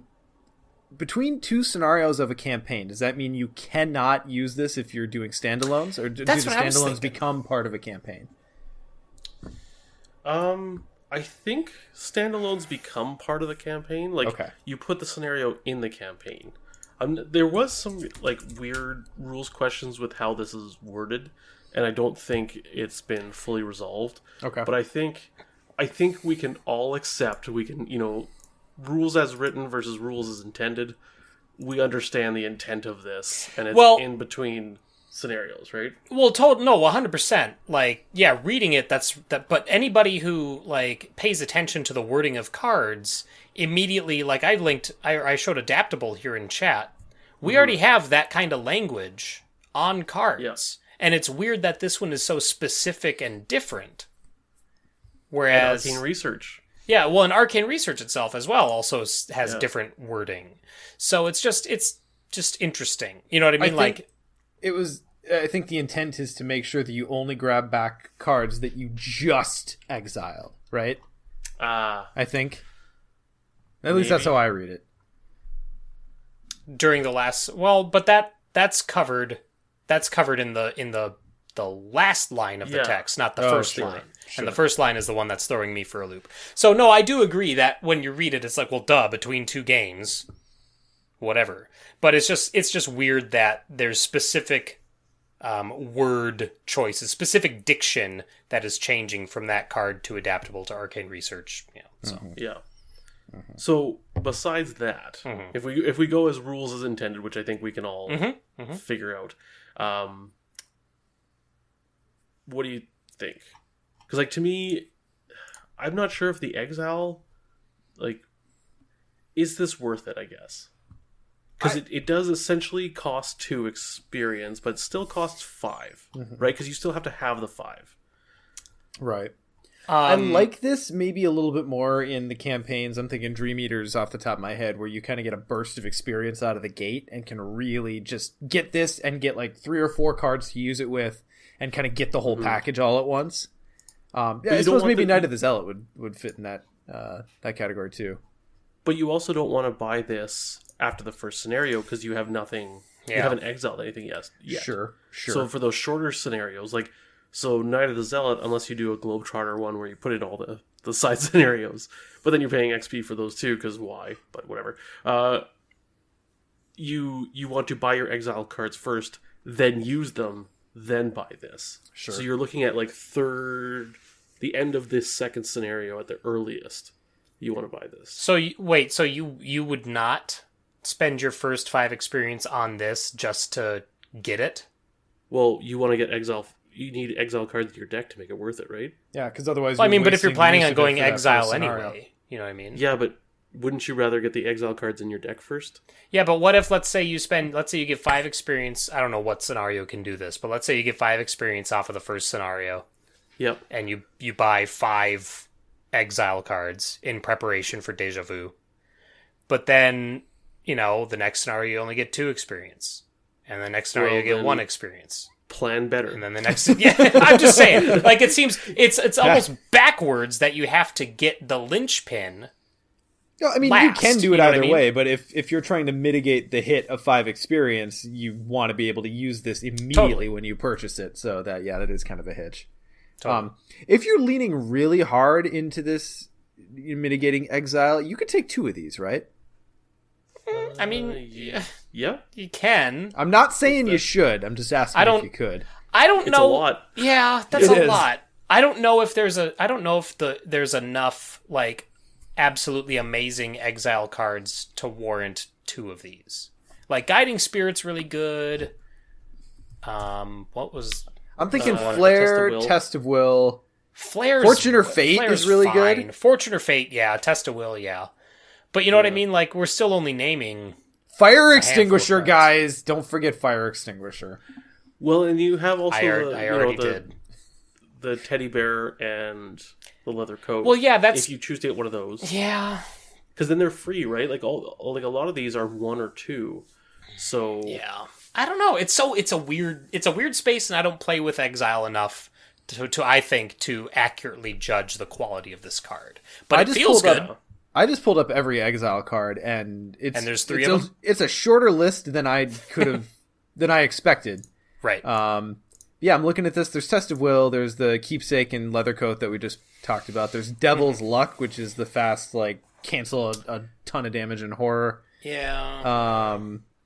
There's Flare, which I think is probably one of the better targets. There's Stroke of really Luck. Good. Stroke of Luck would be a great one for this. Mm-hmm. Yeah, Stroke of Luck's really good. Okay. And if you're going double Deja Vu all over again, as we like to say at the Mythos Busters offices. We have never said that at the Mythos Busters your offices. Stroke of Lucks could be free to pop back into your deck. How much XP is a Stroke of Luck? 2. It's free in... Oh, no. Deja Vu targets cards, not total experience. Yeah, if you double Deja Vu, because then it would... Each of them would lower it by 1. So... Okay. I think that's, like... Yeah, I don't know. That's having 2 of these is a pretty extreme case. It is. But then I also kind of feel like then maybe having one of them is also pretty extreme, but it depends how much you're going into the Exile cards. I don't know. It's permanent. I was big on Exile for a while, but there are Exile cards that are fine, like one experience. Yeah. They do enough that you feel like you got decent value out of it. Right. In order to really play around with, I'm going to focus on these cards, and it is a focus of 5+ experience in my deck, I'm going to need a few more juicy targets. So hopefully we'll get some. No, totally. The one deck that I've actually enjoyed this in, because I've played it through a campaign, is with Patrice. Yeah. And I just went full on Exile. I only bought one of them, but like you're gonna see all those Exile cards, and you're gonna use them. And so this made it an easier ride through the campaign, because all of a sudden these Exile cards, like the Test of Will 0 or 1, like it's free again. Yeah. So yeah, it made mathematical sense. Sure. But all right, well, oddly enough, or it's probably appropriately enough, we got through the Stella deck faster than I think any of the other decks, which follows because we tend to go really quickly through good cards. Right? Yeah, 100%. Guys, this card is obviously good. Why do we need to talk about it? You're right. Let's move on. But thoughts on Stella now that we've kind of got the whole mess out there? Fantastic. Yeah, the deck is amazing. Yeah, there's a couple of arguably weak spots, but even the weak spots are ones that I think you're not too. Yeah, like it's still, you're not going to feel bad playing this deck right off the shelf. Yeah. And not only that, but like Stella outside of this deck is amazing.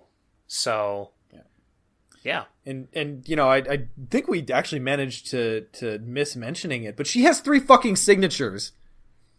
Yeah. I don't know if we mentioned that. But and they're all individually fantastic. I'm trying really hard to save it as late as possible to bring it up, but you've brought it up twice now since I get my 3 too. Whatever. I think Stella also, very similar to Winnie, she gains value immensely when you start to like build her with a full collection, and you go into that fail forward design. Like there's just so much you can do, and the games I've played where I just lean into it's like, oh no, I failed a skill test during Mythos phase, so I'll grab 2 resources, I'm getting a couple cards here, I'm going to search the top of my deck for this, and I'm getting a couple clues. Yes, but unlike Winnie, Stella's starter deck as constructed is way closer to that than Winnie's is. Yeah. Yes. Leagues closer. Stella is very, very capable right out of the box. Yes. I would say that she's probably the best right out of the box out of all of them. Like, Nacho's pretty good, but I do think Stella's the best. Like, you're playing any game of Arkham, any number of players, grab the Stella box, go. Yeah. Yeah, I think rounding off all variables, I think I would agree. But obviously, then as soon as you add nuance to the conversation, it gets dicier. Right. Yeah. Maka asks, is Stella the best new player deck just because it helps players handle the inevitable Arkham failures? Yes and no, because I think Stella has a very high skill ceiling. Yeah. And, like, really understanding and, like, building your deck to know when to fail and how to fail effectively is a huge thing. But you're totally right, though. It does help soften the blow for that newer player that, you know what, you fail, but you get an extra action. So that feels good. I think if you give if you have someone who this is their first time playing Arkham and you give them Stella, they're going to fall in love with it, I think, most likely. Yeah. But then the second game, let's say you're like, all right, let's try someone else. And you take Stella away and you give them Harvey Walters. They'd just be like, what child's toy is this? What is this garbage? My worry giving a new player Stella is that it's like letting the kid play around the stove with like volcano-proof gloves. They're not actually going to learn to respect the heat. They'll have a good time of it, but like as soon as you get to a normal investigator where you actually have to feel failures a bit, it might feel a little bit worse. See, now I was thinking more it's like going to test drive and you start with like, you know, the Ford Mustang and then you're like, okay, now let's go to something in your price range. And there's like the Mazda Miata sitting there. You go bowling as a kid and you have the bumpers in the alleys. Yes. Yeah. Or the gutters. Yeah. I think it's both a very good starter deck for a new player and also dangerous. Not a good one. But at the same time, right, because like there is that nuance, and Davey's saying that in chat too, there is a lot of nuance to really crank out that value from the failures, but also that gives that new player a lot of space to grow within the deck. Right? Like the first time they play, it's like, hey, failure's not too bad. It kind of softens the blow, but then it's like, hey, check out these other cards that work around failure, and then like it just this world explodes, right? And there's just so much variance, and you can help show them that aspect of the game. So, and I think, you know, maybe it's a whole discussion for like a starter deck episode, but since we're having it here, we just did 5 of them. Well, I know. Well, maybe this is the time to wrap it up. But I think to answer the question, what is the best one to hand a player, just depends so much on the player. Like, sure. Yes. You know, if we were to introduce Nick, our friend Evan, to Arkham again for the first time, I would have no problem handing him Stella because he plays card games, he loves combos, and he just would have a hoot with it. But if it is someone who, you know, maybe just plays board games a little bit more often, isn't so practiced at stringing together multi-card combos or seeing how things interact, I might hand them Harvey or Nathaniel. So yeah, because you've got a 5 in a stat that you know you're going to use, and they're of one mind, like a single mind, kind of blinders on, right? Like it's get clues or kill things. Yeah. It's so much clearer to look at Harvey or Nathaniel and know what they're supposed to do. Yes. Oh, I have a 5 there. I should do that. Yeah. All right. Well, that's Stella. Fantastic investigator. Guys, I think it's probably time to move it on to Tentacle time, yeah? Yeah. Yes. Yeah. Scott, since I imagine yours will be succinct, what you been up to? So been playing a bit of Marvel, because like in the evening when kids are in bed and Warren and I want to hang out, and it's like, we want to play Marvel, like just a quick game, and it takes us like, you know, an hour to an hour and a half, and we can get it done. So just kind of dabbling in that. Arkham is too much of a commitment sometimes in the late evening. So been doing that, keeping up with chess. If anyone wants to play, reach out, because I love playing chess with people. And what was I going to say? Mandalorian. I am catching up on that show, and I am absolutely loving season 2. Like, season 2's good. Season 1 was pretty good. There was a couple things I felt it kind of went like it kind of got. It had a soggy middle. Yeah. Yeah, a little bit of a soggy middle. Though I didn't hate on it as I think some. I didn't hate it. It just the middle was markedly less fun than the beginning and end. It's better than having a soggy bottom, to be fair. Sure. Yeah.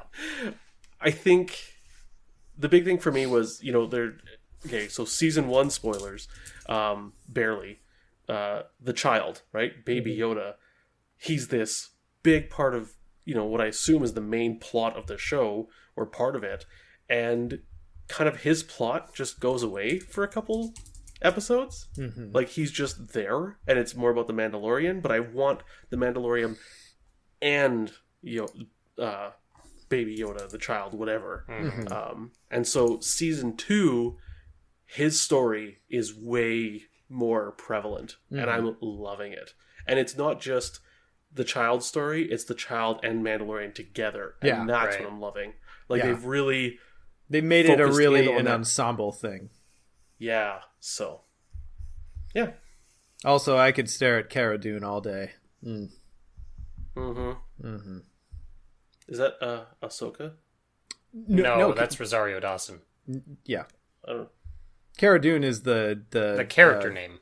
Yeah. Oh, the brawler. Yeah, the trooper the former drop trooper that he is friends with. Yes. Didn't she say some super regrettable stuff on social media? Sure did. She's certainly using her social media to die on hills that I personally wouldn't choose to die on. That makes the stare at her quality go way down for me. Yeah, it takes the shine off a little bit, but not enough that I don't still stare.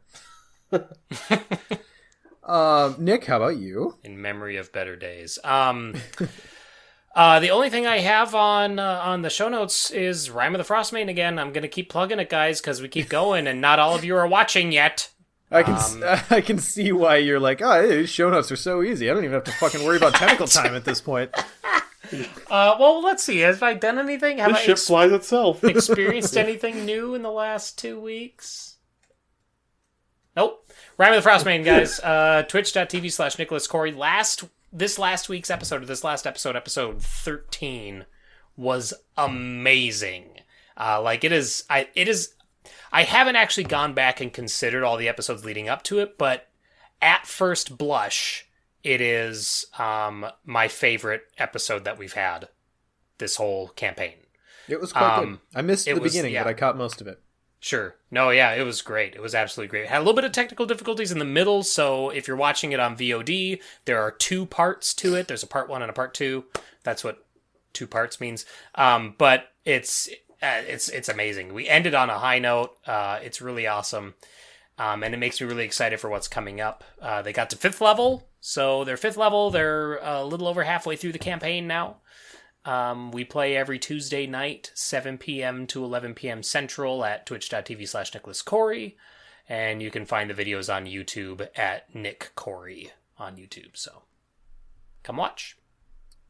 Yeah, excellent. Uh-huh. And then for my part, I know I've talked about this a little bit before, but I want to plug it again because season 2 has started up and it's great, is His Dark Materials.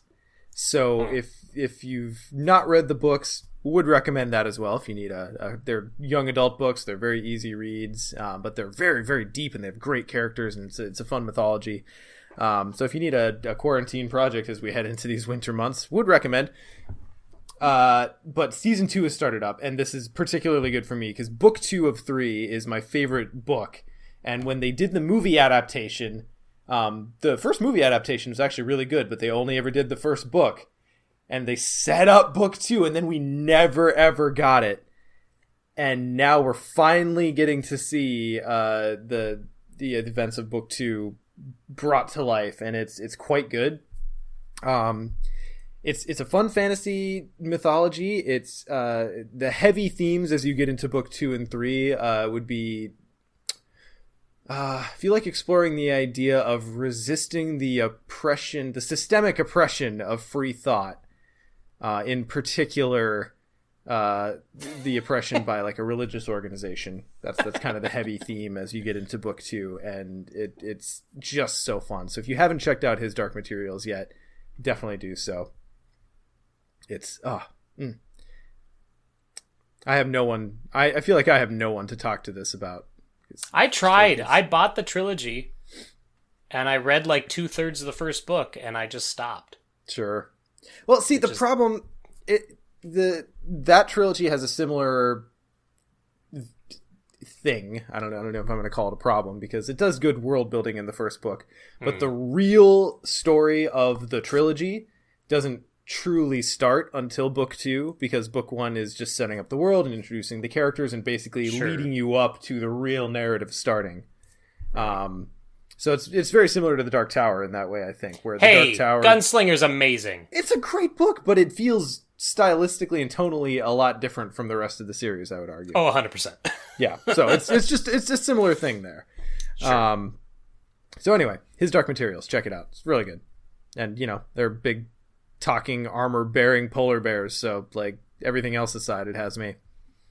Ooh, I do remember that from the movie. Yeah. What'd you say, Scott? Like polar bears, yeah, okay. Hell yeah. Panzerbjorn. They're amazing. All right. Well, I think that's going to wrap this up for episode 96. And I think we're going to squeak out one more episode before the holidays. So everyone have a good... I was about to say holidays, but I literally just said that wasn't... So everyone have a good time between episode 96 and 97. We'll see you guys later. Bye. Smooth. Not my strongest exit.